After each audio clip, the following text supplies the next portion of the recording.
And joining us now is our Kyiv correspondent, Gulliver Cragg. Gulliver, you were in Odessa yesterday in the south. What can you tell us about the situation at the ports and the blockade?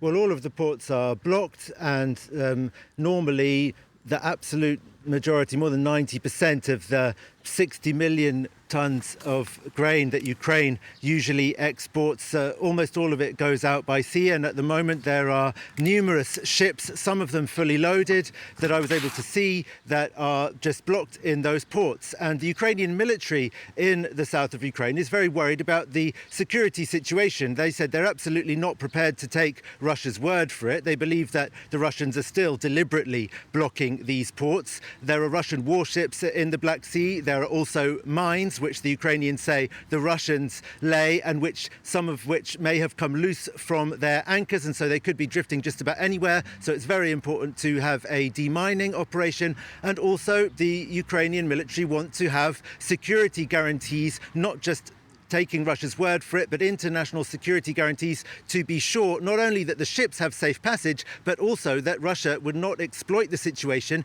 in order to try to land troops on Ukraine's Black Sea coast, because since the beginning of this invasion, it has been pretty clear that Russia has wanted to take control of southern Ukraine. There have been numerous attacks, for example, on the port city of Mykolaiv just a few days ago. A huge grain silo there was hit by a Russian strike, which all adds to the Ukrainians' argument that the Russians are actually doing this deliberately and even destroying the stocks of grain, not only blocking them coming out of the port. That said, the Ukrainians are trying to do their best to export grain by other means. I actually saw what I was told was sunflower oil being taken off a ship at a port in southern Ukraine and to be taken by truck to the border. But the capacity, even in the best case scenario of road and rail transport, is far, far lower than what's needed. And at the moment, the best case scenario can't even be achieved because European countries don't have the rail capacity to take the Ukrainian cargo when it arrives at the border.